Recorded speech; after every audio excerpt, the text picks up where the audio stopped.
एक शाम प्राची टीवी पर सीरियल देख रही होती है। तभी उसकी सास वहां आती है। अरे सीरियल में तो ऐसे मग्न है जैसे आज रात का खाना पड़ोसी आकर बनाएंगे। मुझे पता ही नहीं था आपने अपने बेटे की शादी पड़ोस में भी की हुई है। हैं? मतलब? मतलब इस घर में सारा काम बहू ही करती है, आप तो सिर्फ खर्राटे मारती हैं। अच्छा जी, फिलहाल तो तुम आराम फरमा रही हो, चलो जाओ, ये मेरे टीवी देखने का समय है। आहा, इसीलिए मुझे भगाया जा रहा है। सॉरी, अब तो बिल्कुल नहीं जाऊंगी।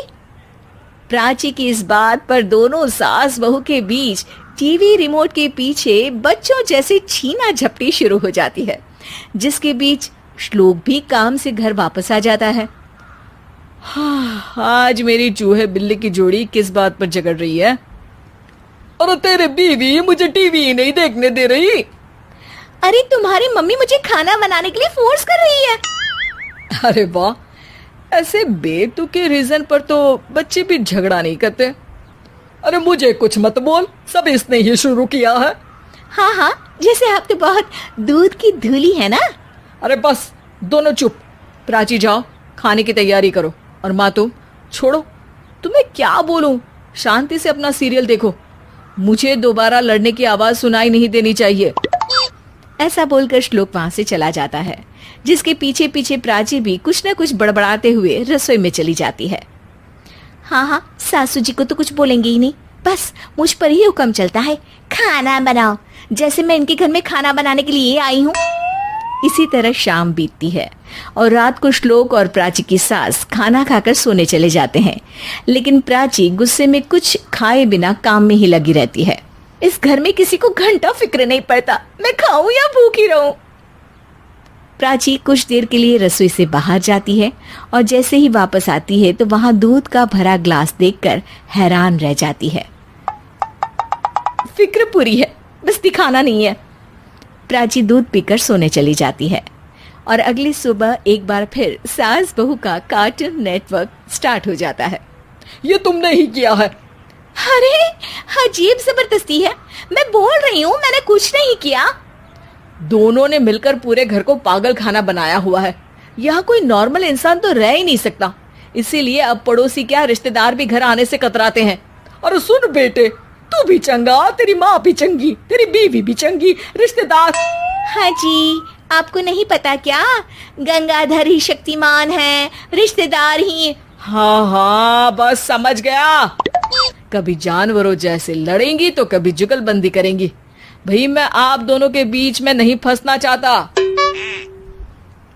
सास बहू की इस मनमौजी जोड़ी से परेशान होकर श्लोक अपना सिर खुजलाता वहां से चला जाता है। चलो अब मैं भी कीर्तन में जा रही हूँ।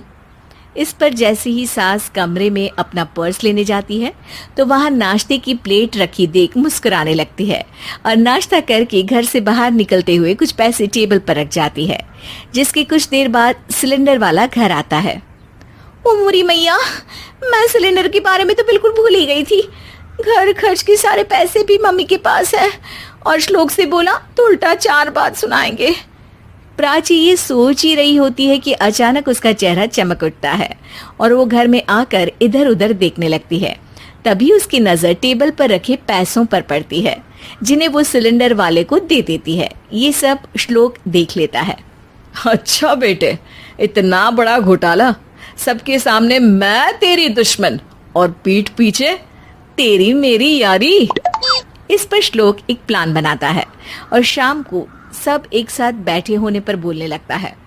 माँ, तुम दोनों की बहुत लड़ाई होती है, इसलिए मैं सोच रहा हूँ कि प्राची को उसके घर छोड़ाऊं, इससे वो भी खुश रहेगी और तुम भी। अचानक श्लोक की ये बात सुनकर सास बहू शौक से उसकी तरफ देखती है। अरे ऐसे कैसे घर छोड़ाओगे, मुझे कहीं नहीं जाना। अरे तुमने बोला नहीं पर मैंने सुन लिया, तुम्हें मम्मी के साथ रहना अच्छा नहीं लगता, मुझे पता है। अरे वो, अरे जब बहू खुद कुछ काम बोले तो वो तुझे सुनता नहीं, और अब जो इसने बोला ही नहीं वो तू समझ गया। जब उसे नहीं जाना तो फिर जबरदस्ती क्यों कर रहा है? अच्छा, फिर आपको मौसी के घर छोड़ाता हूँ, बस अब आप दोनों एक घर में एक छत के नीचे नहीं रह सकती। मैं इस टॉम एंड जेरी की जोड़ी को और नहीं झेल सकता। है? ऐसे कैसे नहीं रह सकते? तुम्हें इतनी दिक्कत है तो तुम्हारा बोरिया बिस्तर पैक कर देती हूँ, लेकिन मम्मी जी कहीं नहीं जाएंगी। बिल्कुल यही सुनना था मुझे। अगर दोनों में इतना ही प्यार है फिर हर वक्त ये लड़ाई का नाटक क्यों करती हो?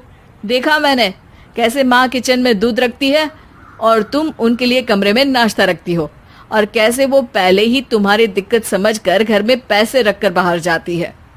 अरे भाई, इतना ड्रामा तो डेली सोप में भी नहीं होता जितना तुम दोनों ने इस घर में फैलाया हुआ है। तू हमें टॉम एंड जेरी बोलता है ना, तो याद कर वो दोनों भी एक दूसरे को बाहर वालों की बुरी नजर से बचाने के लिए हमेशा सबके सामने लड़ते थे, लेकिन अकेले में दिक्कत के समय मदद भी तो करते थे। बस हमारा रिश्ता भी कुछ ऐसा ही है। और वैसे भी अगर सास बहू में तू मैं नहीं होती तो दुनिया वालों को कहानियां कैसे मिलेंगी?